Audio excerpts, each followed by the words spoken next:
Goosebumps Horrorland Heads You Lose by R.L. Stein, Part 5, Chapter 19. The guard was moving fast, swinging his arms as he walked.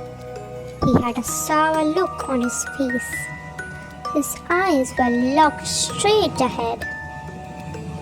I pressed my back against the bars. I pulled Ryan beside me. We tried to flatten ourselves against the cell.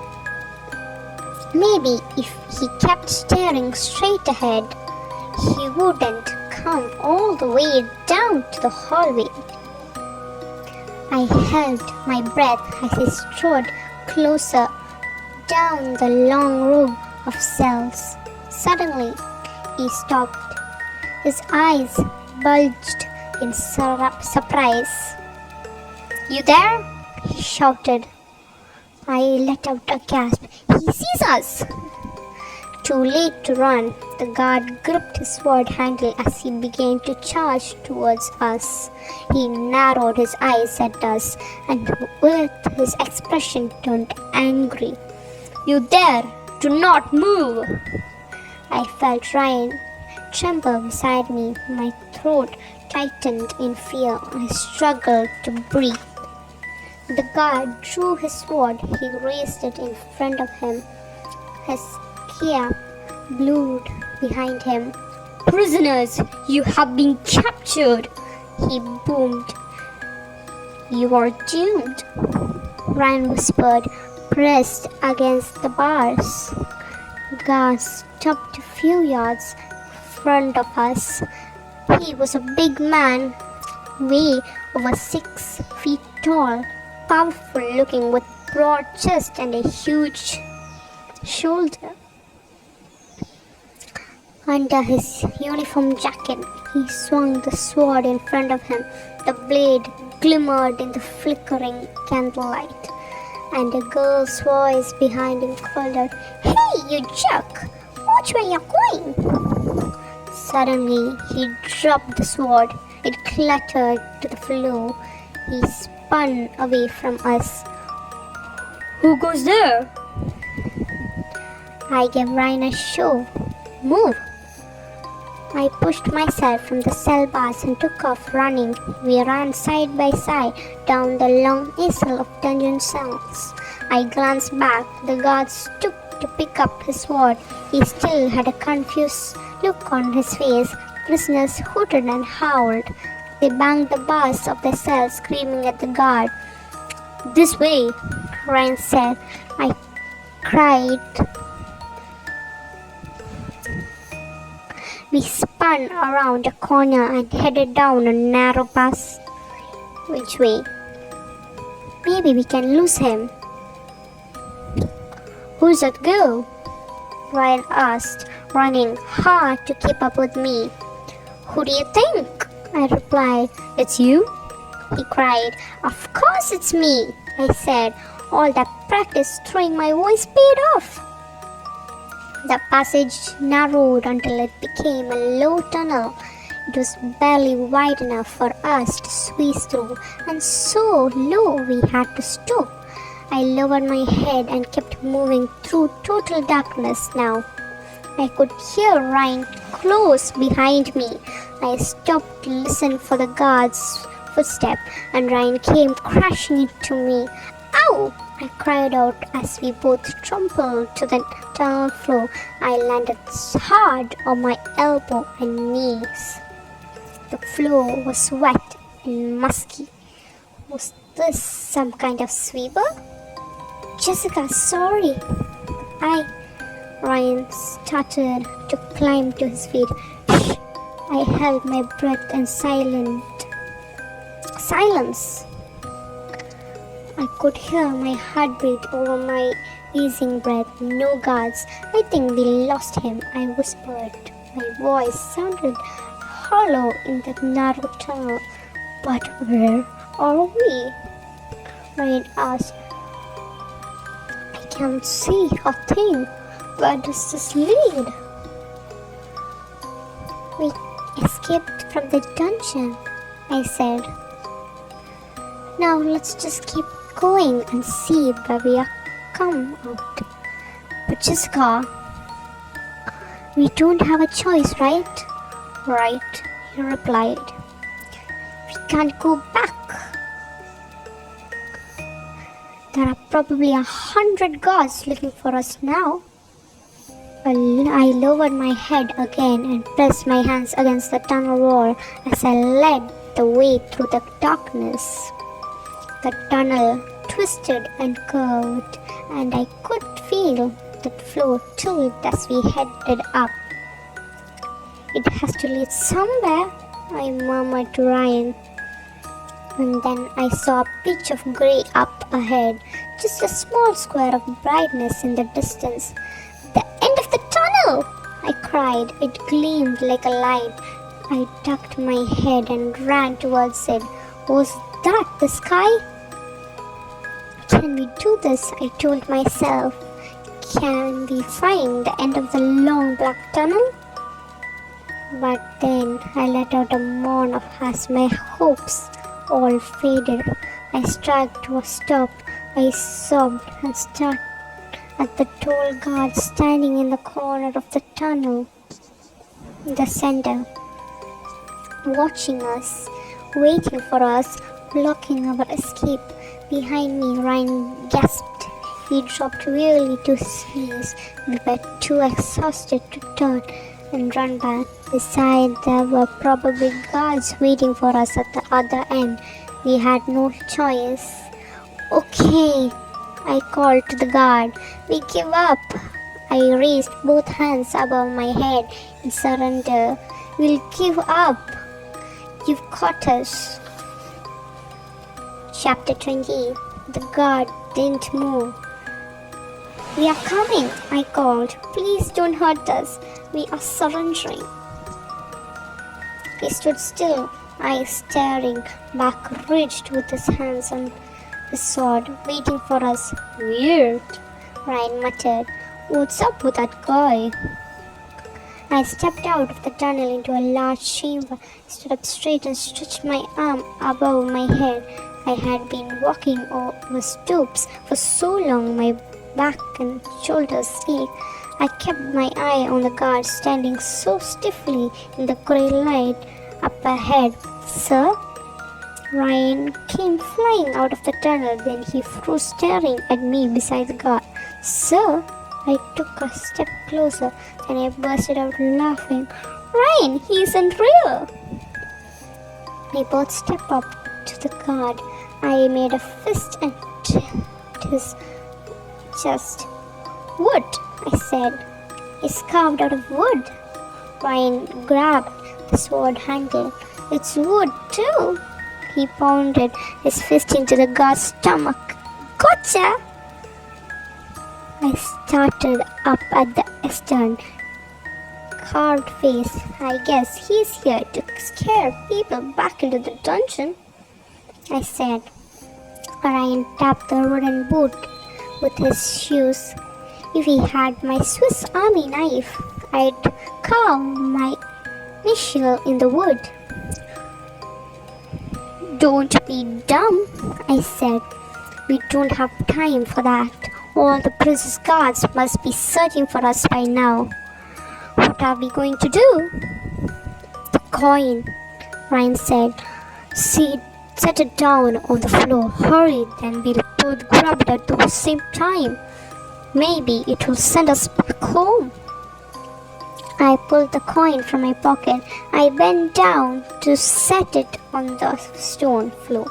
Then I gasped. Footsteps. Someone is coming. I tucked the coin back into my shorts pocket. Then I gazed around the large chamber. Several doorways lined the walls. I ran to the nearest door. Ryan followed close beside me. We peered into a small room. It held a ladder and a lot of brooms and buckets. A supply closet, I murmured. No place to hide in here. The next room was more interesting. It had shelves piled with red and black robes. Quick, I said. I ran into the room and began putting robes off the shelves. I was searching for one that fit me. What are you doing? Ryan asked from the doorway. Find a robe, I said. Hurry, put it on over your clothes. I get it, Ryan said. A quick change act and they'll be looking for us in our shorts and t-shirts. So if we are in robes, maybe we can fold them, I said. Ryan pulled a pile of robes off a shelf. Were all long for him. Finally, he found a shorter one and lowered it over his head. The robe had a belt and he pulled it tight and knotted it. He looked totally ridiculous with his sunglasses, his back sleeves poking out of from the under old-fashioned robe. I found one too. The robe was very heavy and it smelled stale. Pull the hoodie over your head, I instructed Ryan. He snugged. And mess up my hair? Get serious, I said. This isn't a joke. Tell me about it, he said with a groan. The hood fit loosely, but it covered our face pretty well. We both listened, silenced out there now. No one coming. We tried the coin again. I set it down on the floor. We grabbed it at the same time. Ryan's hands closed over mine. We waited. Nothing happened. What are we doing now? Wrong, Ryan asked. Maybe we have to try it on another side of the wall, I said. The spot we landed? He frowned. How do we get out of this place? We can't just walk out. The grounds are surrounded by walls and the guards will be looking for us. Maybe we can steal those 2 horses from the blacksmith, I said. Ryan shook his head. No way. I don't want to mess with that guy. He's a giant. I thought hard. First, we have to get out of this castle, I said. That won't be easy. Ryan scratched the front of his robe. This thing is totally itchy, he murmured. Then his mouth dropped. Hey, here's an idea. I stared at him. Yes? What if we have the prince? Help him? I said. How? He wants his head back, right? Ryan asked. What if we help him find it? And he'll be happy to let us go home, right? The head is impossibly far away by now, I argued. The real assassin probably came on the horse, took the prince's head and galloped away as fast as they could. No way, Flat, Ryan said. He began to pace back and forth, thinking hard. They didn't come to the castle on horse. If they did, they would have been seen. They would have been stopped by guards. You're right, I said. So they probably came on foot? Maybe late at night. And they sneaked into the castle. The assassins might still be around here, Ryan said. Maybe they are having trouble escaping like us. I nodded. That means Prince Wardwick's head could still be around. Maybe they dumped it, hide it somewhere as they wouldn't be caught with it. Ryan stood facing Jessica. We find the prince's head, we'll be heroes. We stepped out of the robe room. I gazed at the big wooden guard. I let out a sigh. This castle is so big, Ryan, I said. We could search for a year. He tucked his hands into the deep pockets. You're right, he murmured. He scrunched up his face. Let's think. If I wanted to hide a head, Where would I slash it? It's hopeless, I said. Hopeless if you go running around the castle searching for the head. We'll be caught in 5 minutes. Wait, I just thought of something, Ryan said. The Assassins would want the head to be found, right? Right, I said. So they would have hidden it inside the castle with the people walking all around it. They probably hid it, the head, outside the castle. You're definitely right, I agreed. We have to get out and search. I stopped because I heard a voice nearby, men talking, coming our way. I whisked my head around. Ryan, quick! How do we get out of here? Chapter 21. The voice grew louder. I realized it was Henry and the Duke of Early. Ryan darted behind the wooden guards and tried to make himself small. That's not going to work, I whispered. I can see your robe. I had an idea. I came back to the supply closet and grabbed the ladder. I dragged it under the nearest window with a groan. I popped it up against the wall. Good work, Ryan cried. I scrambled up first. My shoes slipped on the wooden rugs. I pulled myself halfway up the window, then I stopped. I had a horrifying thought. What if we were high off the ground? Jessica, hurry, they're coming. They'll see us. Ryan pleaded. He was right behind me. I had no choice. I climbed on top and threw out the window. Thud! I landed on the side and rolled in the dirt. A short fall, only a few feet. Phew! I let a relieved sigh. I turned and watched Ryan land hard on his hands and knees. He quickly scrambled away from the castle wall behind us. I could hear the men inside the castle. Ryan pulled me to my feet and we began to run.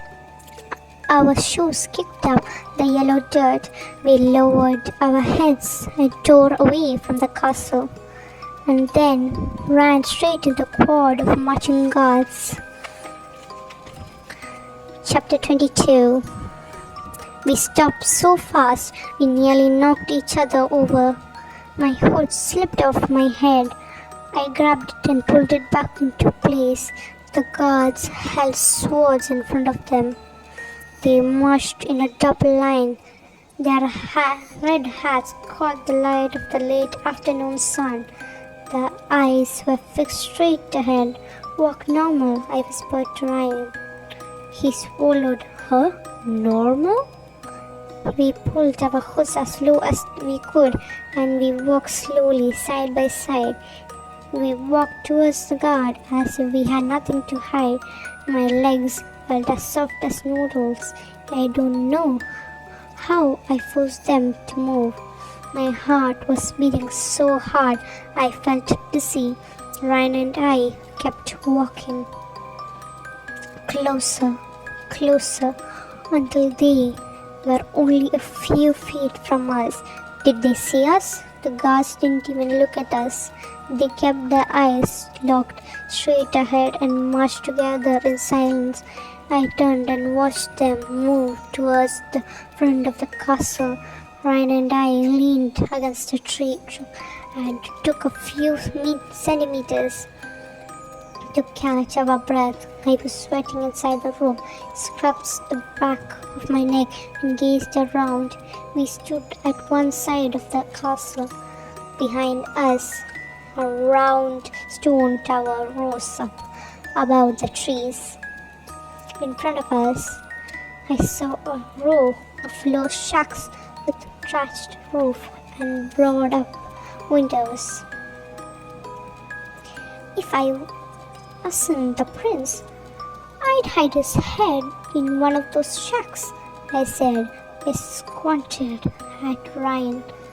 Still want to be a hero? He returned my stare.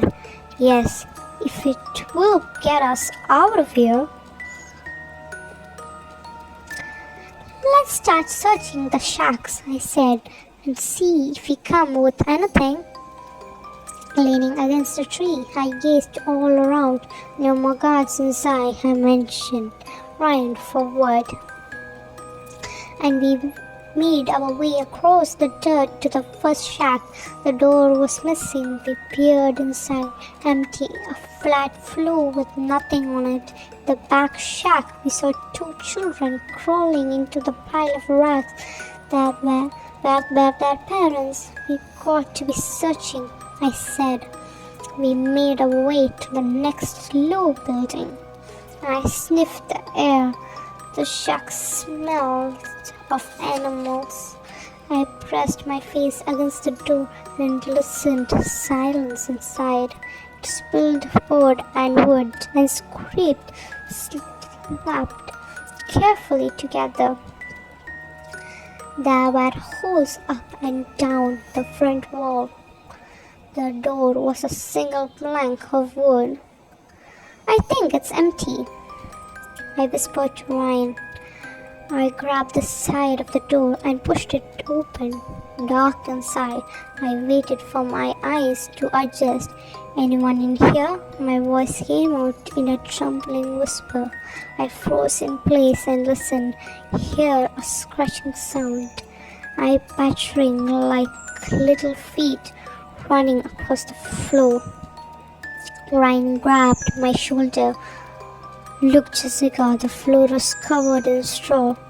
I squatted in the grayness. Yes, I saw mountains of straw, several piles across the floor.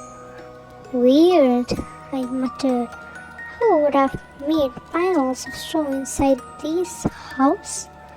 A good place to hide a head, Ryan whispered. He grabbed my shoulder again. Shh, Jessica, listen. He both stood and listened to the chittering sound down on the floor. The pattering felt like raindrops dimming on a window. Soft squeak, Ryan pointed. There's something moving in the straw, he said. He dropped to his knees to get a better look. I dropped down beside him. In the dusty light that fluttered through the cracks, I saw a dark creature scrambling into the straw piles. Over them, across the floor, creatures darting in all directions. It didn't take me long to realize they were rats. Dozens of rats scattering over the straw, dragging their tails over the floor, squeaking and chittering. Oh, I hate rats! I cried. I jumped to my feet. Straw clung to the floor of my robe. I didn't bother to brush it away. Up to the shack wall, trying to move away from the darting, running rats. Let us out of here, Ryan shouted.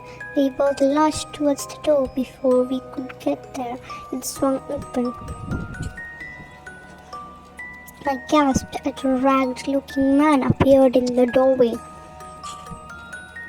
He had a curly brown beard. He wore a long robe that hung down to his bare ankle. He stepped inside and slammed the door shut behind him. Chapter 23. Ryan and I pressed ourselves against the shack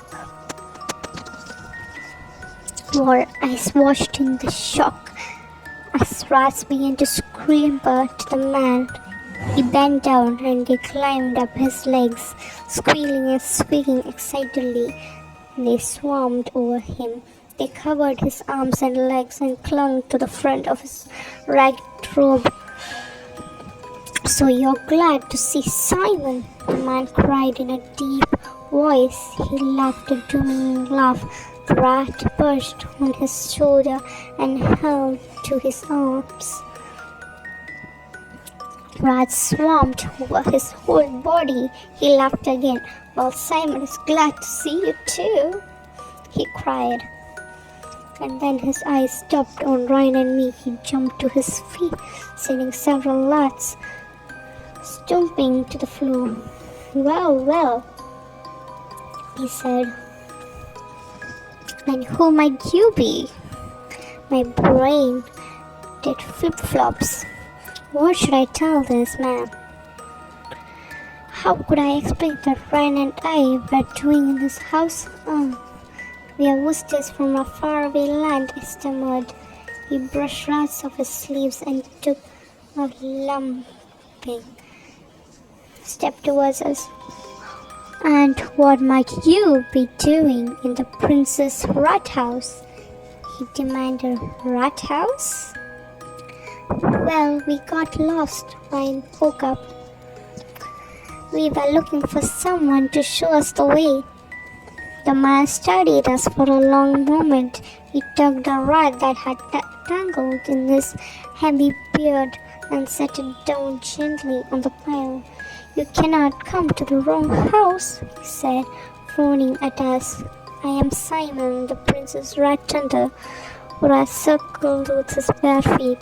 He brushed several more off the front of his robe. Why does the prince have a rat tender? I asked. The prince likes his rats, Simon replied, because he feeds them to his cats. We both stared at him. Cats? Simon nodded. The prince has 500 cats. They get very hungry. That's why he needs me to tend the rats. He snickered. The poor thing thinks I am their friend because I feed them every day. They don't realize I am only fattening them up. He stepped up to Ryan and me. Here, have some rats, he said. He scooped up a bunch of them. Then he dropped them onto my shoulder. They clung to the front of my robe. Get them out of me, I screamed. I turned and saw Simon drop 2 or more trees. Some Ryan's had Ryan fumbled with them. He jungled them as if he were doing a circus act. Yes, the prince likes his rats, Simon boomed. He tossed back his head and laughed. More rats climbed up the front of his robe. A couple slipped into my hood. Felt they were warmed body rats. Please help me, they're crawling on my scalp. I said, help me, get them out of my hair. Chapter 24. Simon didn't move. The rats all began to screech. A rat's tail brushed over my forehead.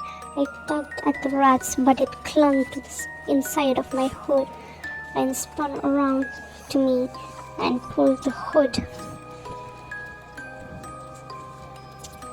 down to my shoulder. Then he grabbed the rat and tossed it to the floor. I wrapped my fingers around another rat and tugged it off my head. The screeching was deafening. Rats raced back and forth over our feet. Simon stood watching the whole thing like a broad smile under his curly beard. The rats were no longer on my head, but I could feel them. My scalp tickling and my skin itched like crazy. Pushed Ryan towards the door. Let's go. We both passed Ryan. We both passed Simon. Ryan lowered his shoulder and bolted into the door. It burst open and we tore out of there. Do not let the rats escape, Simon drew behind us. The prince likes his rats. He slammed the door hard. Ryan and I didn't look back. We lowered our heads and ran along the backs of the shacks. I could still hear the rats screeching behind us. We ducked around tall bales of hay. I grouped of kids are playing some kind of kickball game with a small round rock. They stopped as we charged past them. Slow down, Ryan said. holding my back. No one is chasing us. We keep running. We look suspicious. I stopped and leaned over my hands on my knees, trying to catch my breath. Where are we? I asked. We both glanced around. I was surprised to see we were back at the blacksmith's stable. Flames danced into the air from his fire. But he wasn't at the fire. Ryan and I peered around the side of the stable and saw him through the entrance. He was showing a horse. The hot tongue glowed red as he pressed the burning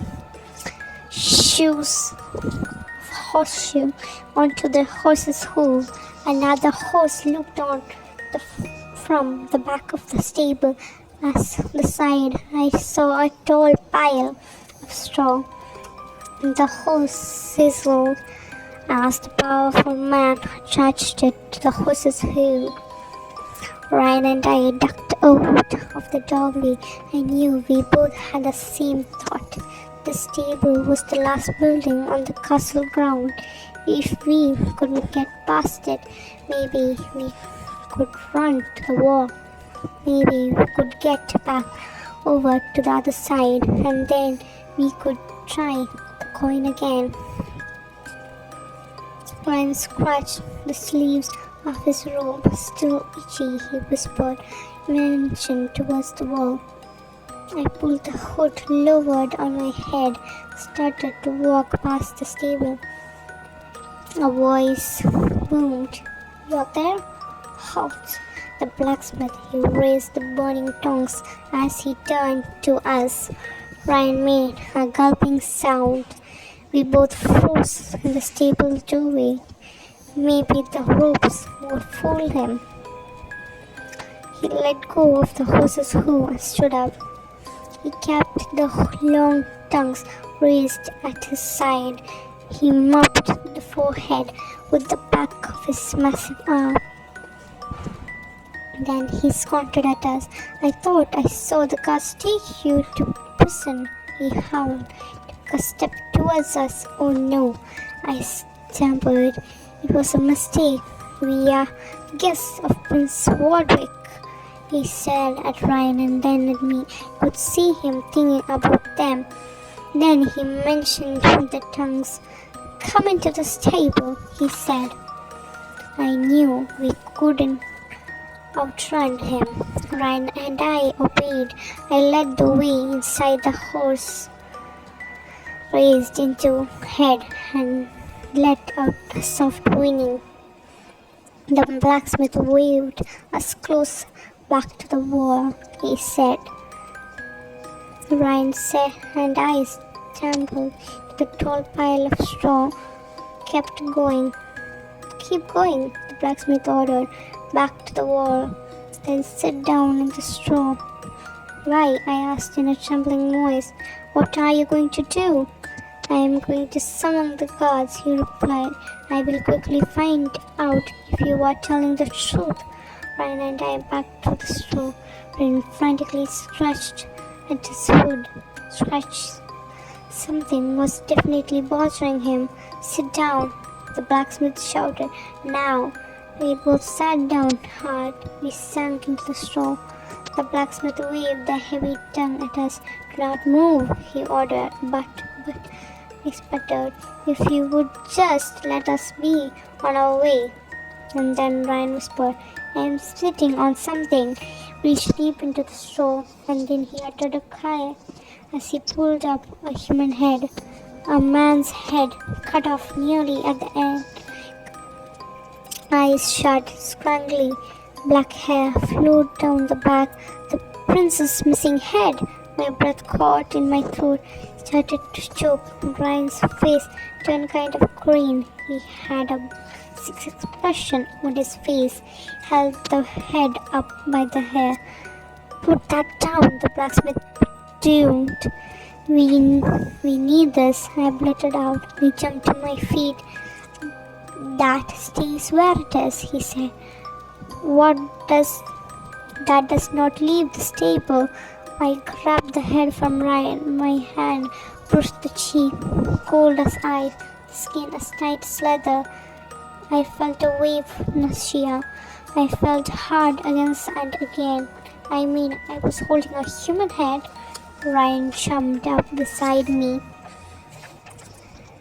Heed my words, the blacksmith snarled.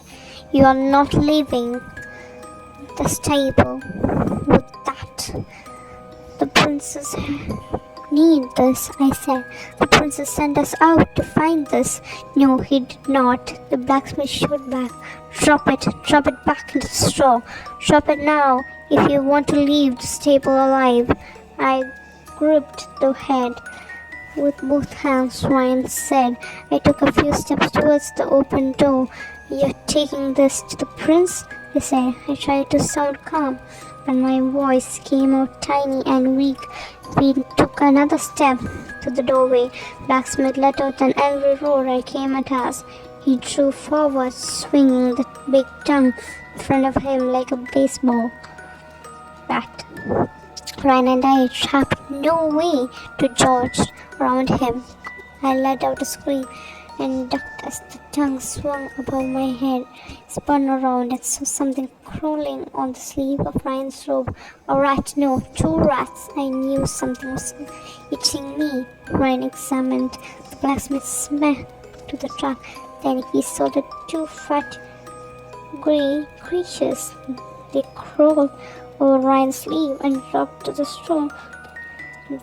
Then they turned and went scampering towards the two horses. Ryan and I stood frozen and watched as the horse went crazy. They both became whining and frantically rising on their hind legs. And the rice tattled and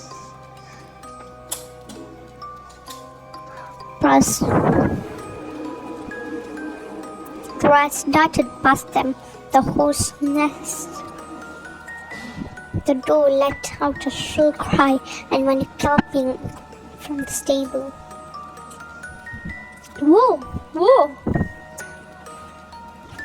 The blacksmith roared. He held the tongue across the stable. Then he spun away from us and chased away runaway horse. This was our chance. Ryan and I took off, running full speed of the stable. We ran past the flaming frog, turned and headed narrow. A row of trees had led to the castle. Gripped the head by its hair. I swung it in front of me as we ran. We hid behind a fat white tree trunk. We were both panting like dogs. I stuck my head out from behind the truck and saw a squad of guards marching past the stable. What are we going to do? Ryan stammered. He gazed down at the head. We have the prince's head, Jessica, but how will we ever find the prince? I thought for a moment, then I said, easy, I know how. I hid the head under my robe. Then I stepped into the open and shouted, Guards! Hey guards! Here we are! Come capture us! 26. Chapter 26. Jessica, you're a genius! Ryan examined as the guards led us into the castle. The torches along the wall flamed high as if greeting us. The guards guided us through the chamber after chamber. Suddenly had a frightening thought.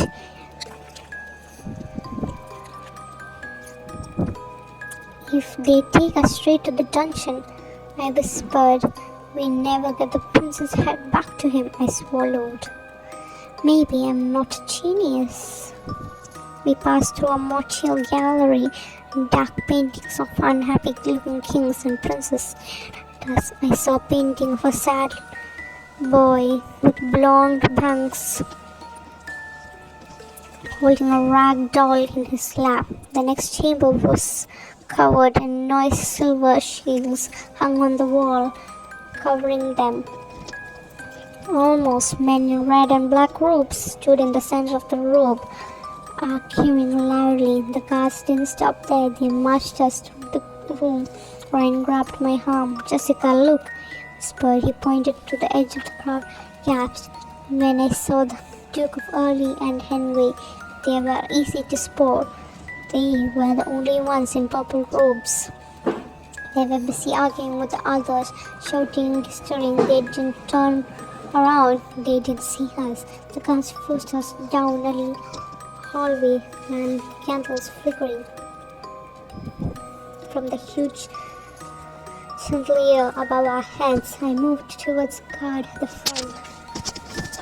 Beneath his red hat, he had a straight blonde hair that fell to his shoulder and a blonde mustache to match. Where are you taking us? I asked. Please, I thought. Please don't say you're taking us to the dungeon. Please, I begged. What are we going? Where are we going? The guard's pale blue eyes stared straight ahead. The prince wants to see you, he said. I let out a sigh of relief. Few minutes later, we entered the prince's chamber. He sat at his writing desk. He crawled more quickly and long sheets of parchment. I started to hurt the stump of my neck, poking up from his ruffled shirt collar. The guards marched us right up to his table. Your Excellency, the headed guard said, we have captured the essence. The prince kept writing for a few moments. Then he set down his scroll, turned his headless body towards us. Excellency, said the guard, do you want these prisoners put to death? I didn't give the prince a chance to write to reply. I burst free. The guard and pulled the head from the rope by Prince Roderick, Ryan said, and I have returned your head, I shouted. The prince's whole body jerked in surprise, shuddered so hard he nearly dropped off the tall back chair. I reached the head up to him. Here it is. I am putting it in your hands, I said. Grabbed the head eagerly. He wrapped his fingers around it, smoothed the cheek with one hand, ran his fingers through the tangle of long hair. Then his hands carefully examined the nose and the dry, pale lips. Your Excellency, we do not want a reward, Ryan said. We only want to go free. Yes, I said. He's right. We don't do this for any reward. We only want to go home. Prince let the head fall to the table. Then he picked up his writing quill and began to scribble furiously. Then he finished. He held up what he had written to us. This is in my head. The head rolled off the table and landed on my feet with a dull thud. I jumped back with a startled cry. Ryan's mouth hung open in shock. The prince turned to the parchment. His parchment lay low over the table and began writing again. After a few moments, he held it up for us to read. I know that head of an enemy. My enemies all lose their heads if they enter my kingdom. Were you trying to fool me? Now it will be your turn at the chopping block. No, I cried. We don't know. We weren't trying to fool you. The blonde guard grabbed for me. I spun away and started to run. Ryan lowered his shoulder and ran right behind two guards, the room filled with angry shouts and cries. Boots thudded hard on the floor as the guards chased after us. I pushed open the door and tore out of the room. I peered down the endless red carpeted hallway. No one there. We can't outrun them, Ryan gasped right behind me. I knew he was right. We turned a sharp corner. I lifted a heavy purple drape over the wall and ducked behind it. Rain squeezed in next to me. I pulled the drape back into place and held my breath as the guards came pounding down the hall. I heard them turn the corner. Did they see us? No. They were thudding past, shouting and cursing. Ryan didn't move from behind the curtain. He pressed her back against the wall, breathing heavily. Now what? Ryan whispered. How do we get out of this castle? How do we get home? My mind raced. My brain practically leaped around in my head, jumping with idea after idea. I realized we had to find the princess' missing head. That was the only way that we could let us go. I pushed the heavy drape away from my face and turned to Ryan. I think I know where the head is hidden, I whispered. Huh? His mouth dropped open. How do you know? I peered out. No one in the hall. I stepped out from the drape. I whistled back. I swept the sweat off my face with both hands. Ryan ran and followed me out. We kept in the shelter against the walls, just in case the guards returned. Look around, I whispered. Do you see any cats?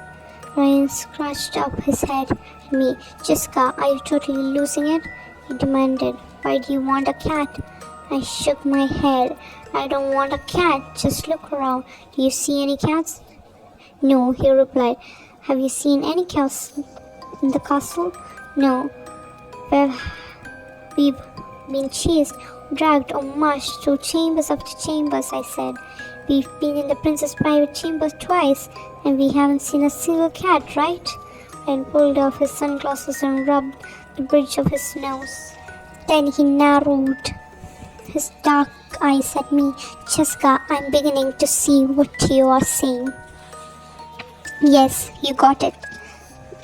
That creepy guy Simon, the guy in the rat shack, he lied to us. I said, you're totally right, Ryan said. He said he kept his house full of rats to feed the prince's cats. But the prince doesn't have any cats. That means the rats were there for a different reason. I said, maybe the rats are there to guard something that is hidden there. Like the prince's head? We both said at once. We crept down the endless hallway, searching for a wall out of the castle. I kept picturing the pile of straw in the dark shack. Could the assassins have been touched the head in the straw? They would have wanted to carry it far. The shack was nearest one of the castle. Was Simon really working for the prince? Or had the assassins paid him to hide the prince's head? We burst out of a side door and went running across the yellow dirt towards the row of shacks. I pulled the hood down over my head and prayed that Simon wasn't inside his shack. Ryan and I stepped up to the shack and pressed our ears against the door. I listened hard. I could hear the chattering of the rats inside. I chewed down my back, remembering our last meeting with the rats. My skin began to tingle and itch. Ryan and I opened the door a few inches and peered inside. 100 glowing black eyes stared back at us. The street gave me right another shot at the body, my whole body. Were we really going back into the rat den? Yes. I pulled the door open just wide enough, and I squeezed into the light room. No sign of Simon. I breathed a short sigh of relief. I pulled the rope tighter and began to slide against the walls towards the back of the shack. Dozens of rats cluttered in the center of the room. Turned as followed with their eyes. Rats darted through the piles of straw. 2 rats stood near the door, chirping like birds. Were they calling out a warning? Ryan and I began walking through the straw piles, kicking straw out of the way with our feet. I didn't want to bend down to search. I knew the rats would climb up my arms. I knew they would bite me. I brushed 2 rats off the front of my robe. I kicked my way through a tall pile I slid my shoes slowly along the floor, hoping to bump something with the head. The rats chirped loud and began to shriek. The search was exciting them, with dozens of rats surrounding Ryan and me, running in wide circles around our legs. And then my foot hit something hard at the bottom of a pile. The straw. I reached down, swept a rat off my arm, flumped in the straw and picked up a burlap bag. I brushed a clump of straw off it with my fingers, pulled it open and stared at a mouse head. The eyes gazed up at me, round black eyes. The mouth was frozen in a scream of horror. I pushed back the wavy dark hair to get a better look at the face. The hair looked brittle and dry. The prince's head? Oh wow! Ryan cried out. Oh wow! I didn't believe it, Jessica. You were right. You found it. He had to shout over the screeching of the rats. My stomach heaved for the second time in my one day. I was holding someone's head. It took a few seconds to get me under the control. Then I began.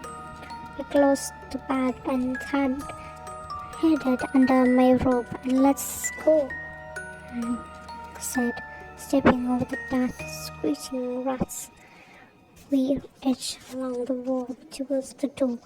We were inches away from when the door swung open and Simon stepped inside. He raised his eyes to us and scolded. Where do you think you're going? Chapter 28. He took a step into the shack, started to pull the door closed, but behind him a boy let out a shrill cry. The rats, they're escaping, they're all escaping. Ryan uttered a cry of surprise and rolled around. Phew! He gave Ryan and me our chance. He pushed past Simon and opened the door. I wrapped my arms in front of my room to protect the wearable hand and we ran. Knew we weren't out of danger, but I had to laugh. Ryan's wedge-droppers had saved us, throwing his voice foot Simon just long enough. The sun was nearly down. Long shadows stretched in front of us as we made our way back to the castle. A cool wind tried to brush us back. Birds called and chirped in the trees, preparing for nightfall. Guards met us at the front entrance and quickly took us prisoner. They didn't listen to our pleas to see the prince. They marched us to the room outside. Princess Wardwick's team gripped the head carefully under the robe. How long are you going to keep us here? I asked. Before the guards could answer, heard foot. The Duke of Early and Henry stepped in. You two had led us on our mercy chased way, Duke said. He swept a hand over his back head. We are very clever. You are very clever, it seems. Yes, we are, I said. I couldn't keep a smile from spreading over my face. We are very clever.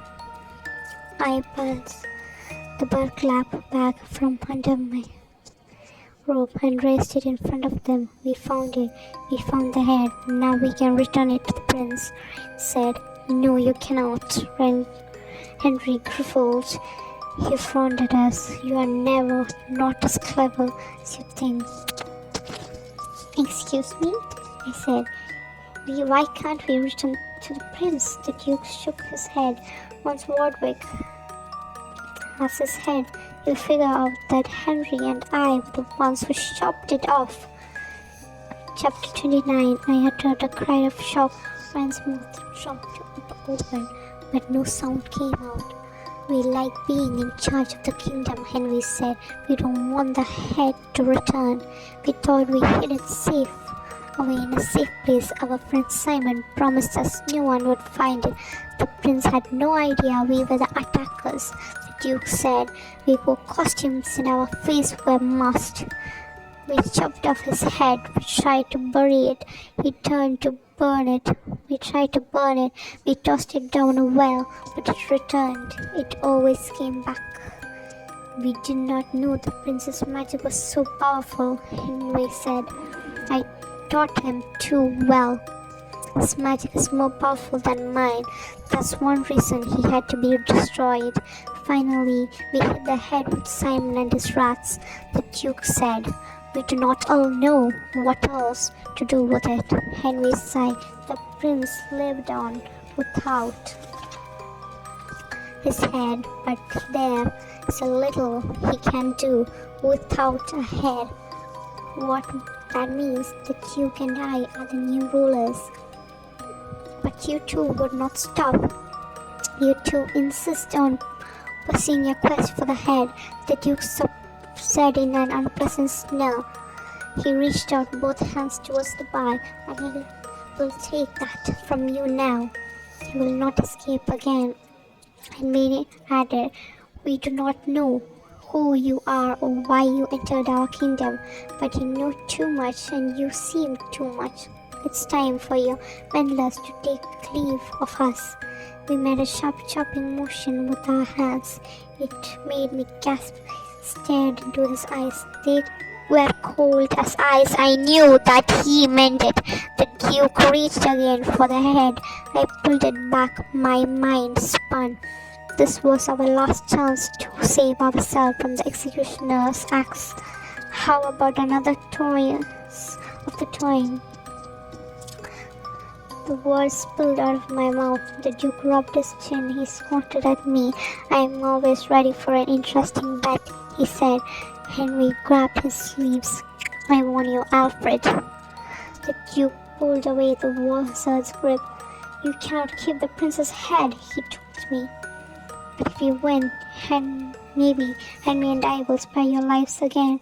No promises, Henry said. And if we lose? Ryan asked. Henry made the chopping motion again. It made the whole world shudder. I pictured a chopped block on the roof, and again I saw the dark costumed executioner with his enormous axe. Let's toss the coin, I said to the Duke. A thin smile played over his face. It made him long scar turn pink. I handed the prince's head to Ryan. Then I reached under the robe, pulled out the two-headed coin. At least our lives will be spared, I thought. To my surprise, the Duke reached out for the coin. It is my turn, he said. Let me toss it this time. I had no choice. I gave it to him, but what he examined it closely. He tucked the coin into his palm and he didn't look at it. You call it, he said. It tossed the gold coin high in the air. I call heads, I shouted. The coin bounced on the carpet and rolled in front of Henry's purple slippers. He stepped back and gazed down on the coin. It was tails. Chapter 30. No way, I cried. The Duke laughed. I have fast hands too. He examined. He held up my gold coin. It was tucked in the palm of his hands. He switched coins on us. Still laughing, he flipped my coin back to me. You won't get us. Use your trick coin again, he said. I am afraid your heads will be hidden in Simon's shack, along with the prince's head. I glanced down at the burlap sack. Ryan held it tightly in front of him in both hands. Prepare to die, Henry said. He swept his robe around him. Follow us to the executioner. He turned and took out one step. A voice cried out, where do you think you're going? Ryan let out a shuttle shout. The voice came out from the burlap bag. Ryan turned to me. Did you just throw your voice? No, I cried. Ryan pulled open the bag. We stared at the head, the lips, the colored lips. They moved, and eyes blinked. I have ears, Prince's head said in a dry, croaky whisper. Do you think I cannot hear you? But Henry and the Duke both began to flutter. Their eyes bulged in horror, even from inside the bag. I heard your confession, the head continued. I heard you both admit you're guilty. No, Your Excellency, the Duke said in a panicked whisper. No, we are teasing the children here. We would never harm our prince, Henry cheeked in silence. Silence, the head commanded. Both men shot back. When I am reunited with my body, the head said, I shall send both of you liars into the chopping block. That's why that will never happen, Henry said, told the head. He leaped at Ryan and wrapped his head around the bag.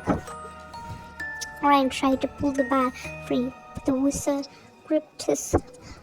The two of them groaned as they had a far war battle. The Duke stepped forward to help Henry. I pointed my fingers widely behind the two men, screamed, No, please, put down that battle axe. Henry's hand slipped off the head. The two men spun around, no one there, just a bright tick my apart. Ryan tossed the head to me and we began marching past the two men. Ryan pulled open the door to the prince's chamber. He held it from me. I ran in carrying the bag with the prince's head. Then he followed me as we pressed the writing desk. Here it is, I breathlessly. Princess Warwick, here's your head. And then I gasped. He was gone. Oh no, I moaned. Behind us, Henry and Duke came cluttering into the chamber. Stop right there, both of you. Henry shouted. Ryan and Ice. An open door. We darted towards it. Outside into the night, we found ourselves on an outdoor balcony. The air felt fresh and cool. A pale half moon hung low above us, and the headless prince stood leaning against the stone railing. Here's your head, I breathlessly cried. I pulled it from the bag and shoved into his hand. The prince gripped it by the cheek. He ran his fingers over the nose and the mouth and the forehead. Then he placed the head on his stump of the neck, twisted it from side to side. All the while he murmured strange magical words, I guess. He pushed the head down hard, twisting it, murmuring softly. A few seconds later the head was attached.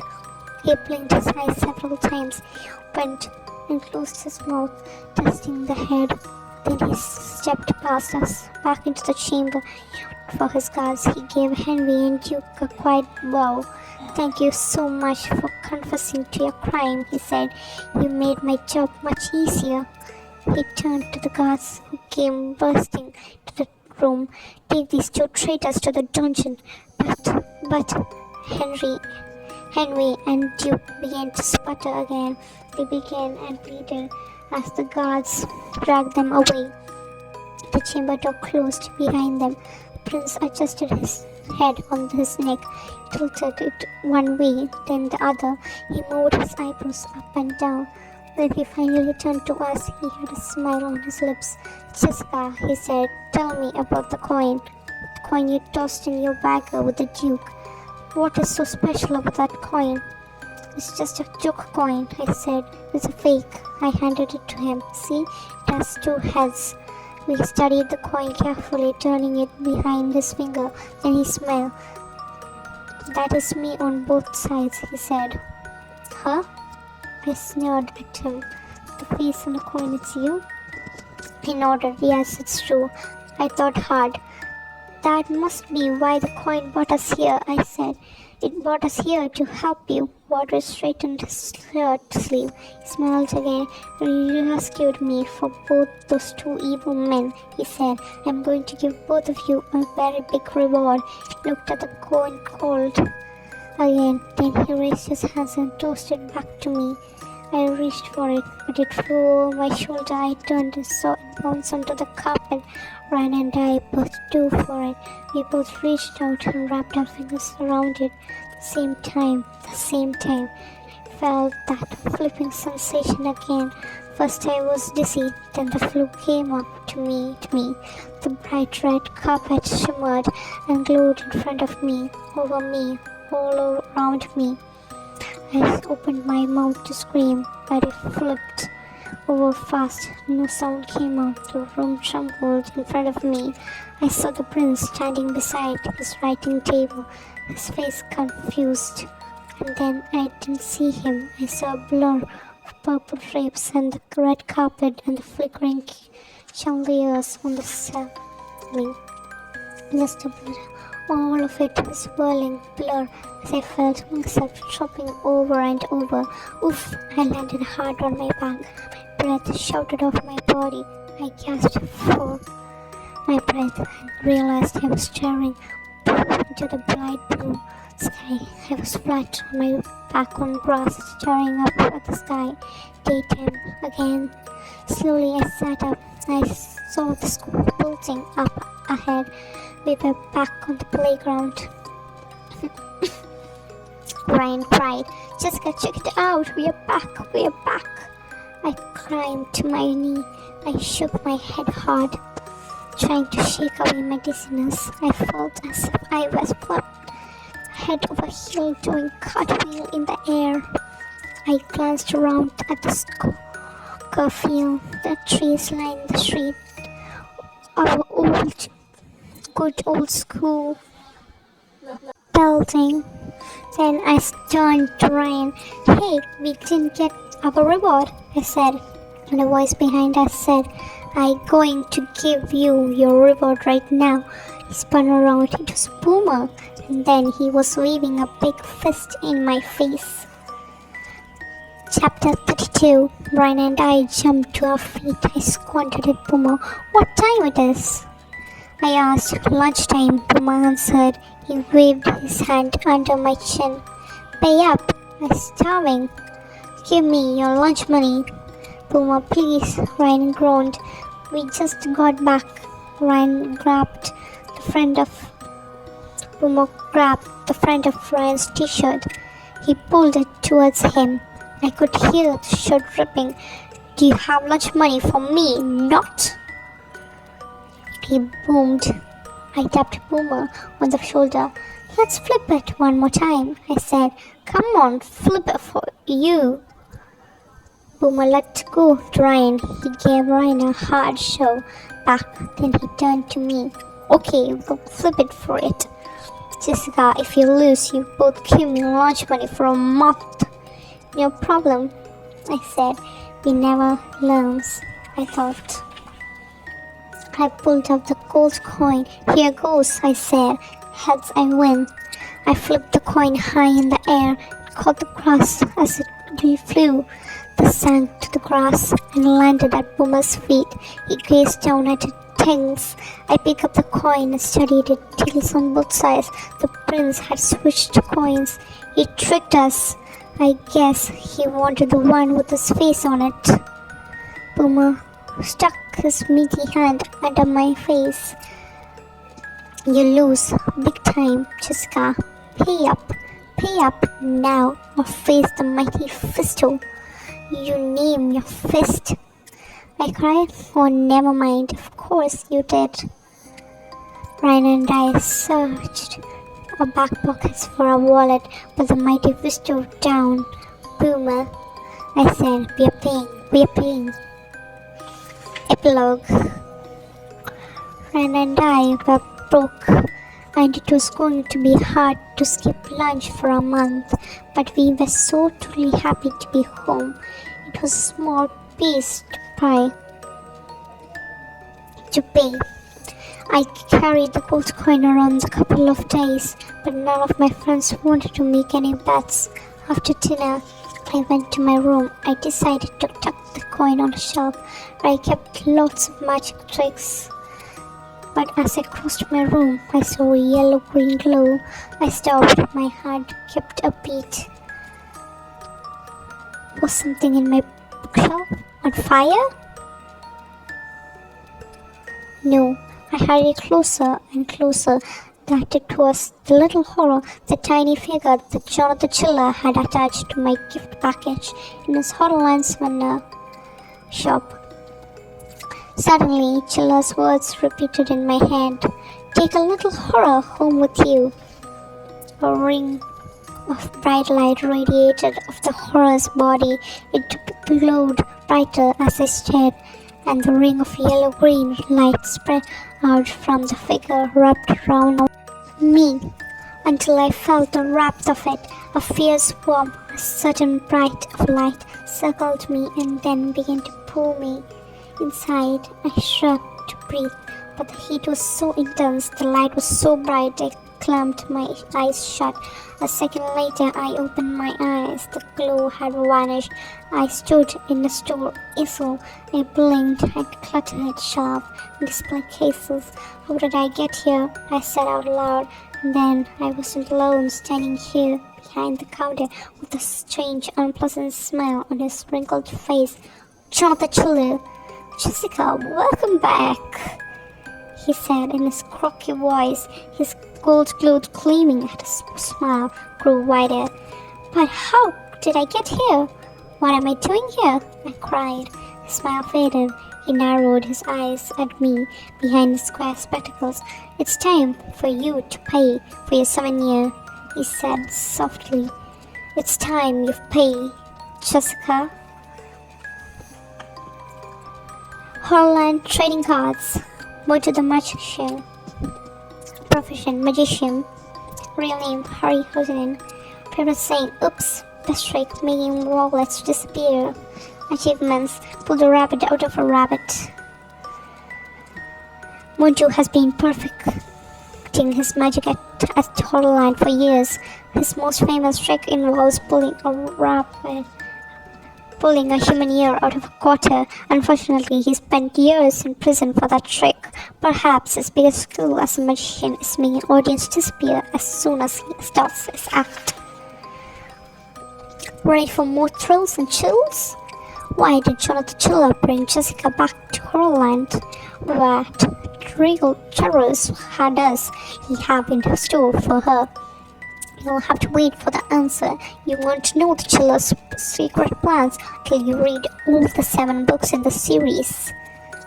More kids will soon take a little horror home with them. Meg Oliver will be next. You'll meet Meg in Goosebumps Horrorland. Hashtag 16, a double-sized super special edition called Weirdos Halloween. You will read that book. You will take a little horror home with you, and you will take a little step closer to the most terrifying Horrorland adventure of them all. Chapter 31 of Weirdo Halloween. I stepped to see my empty bookshelves. I totally wrecked and messed up my room, but no, I was standing in a brightly lit stool. Hunched in a narrow astle between high clutter shelves, I saw a grinning skull, a 2-headed monkey, a fortune teller, crystal balls, giant rubber, cockroach. Oh wow, I muttered. I knew where I was. I didn't believe it, but I knew where I was. Back in Chiller's house. Back in Horrorland. I heard a cough. I turned to see Jonathan Chiller step out from behind the counter. His bald head gleamed around under the store's light. He peered at me through the square glasses perched at the end of his nose. When a slow smile crossed his face, his gold tooth glimmered.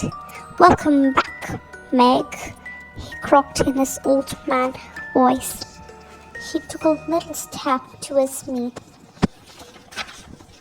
I took a step back and bumped into a giant stuffed Godzilla. What's going on? I cried, trembling voice. How did I get here? His smile grew wider. The shoulder of his old-fashioned suit rose up and down. Magic, he said softly. He reached for the little horror I didn't even realize I was having tightly gripped in my hand. I handed it to him. He tucked it into his pants pocket. I didn't understand, I stammered. Why did you do this? Why did you bring me back here? That ugly flunky caused me enough trouble.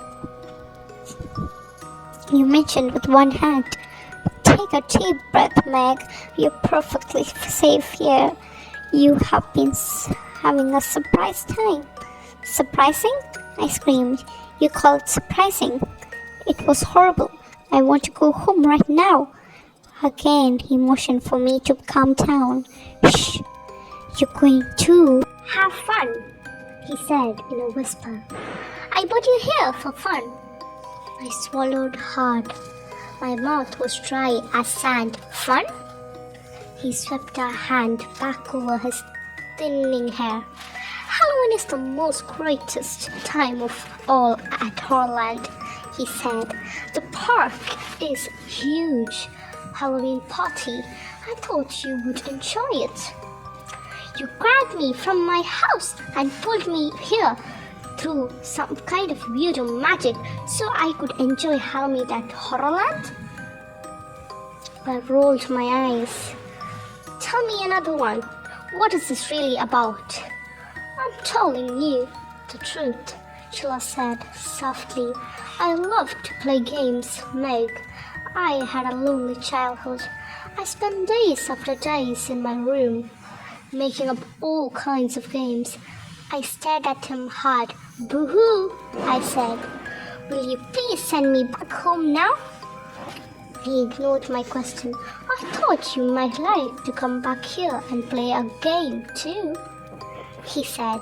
I crossed my arms tightly in front of me. What kind of game? His gold tooth gleamed. A muscular game, he said. You know, for Halloween. I don't think so, I said. Thanks anyway. I have already celebrated Halloween. How about you sending me home now? Sheila picked up a stuffy python and pulled it back and forth through his hands. Don't worry, Meg. I'll send you home safe and sound, he said. I promise. I'm not a bad man.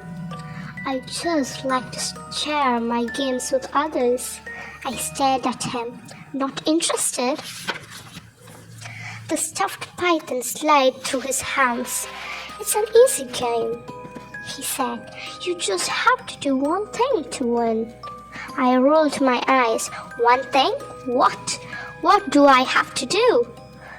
His expression grew serious. Prove that you are you, he said. Chapter 32. Excuse me? My mouth dropped open. I leaned back against the counter. You want to see my ID? I said. My school ID? I don't have it with me. I do not know I was coming here. Remember? I don't think I have to bring ID. The words trembled out of me. My heart was thudding so hard in my chest I could barely hear myself think. Sheila set the stuffed python down next to a pile of plastic spiders. No need for an ID card, he said. That won't help you, Meg. This is a game. I took a deep breath and let it out slowly. Outside the shop, I heard kids laughing and shouting to each other. The game is called Double or Nothing, Sheila said. I crossed my arms tightly over my chest. I told you I don't want to play.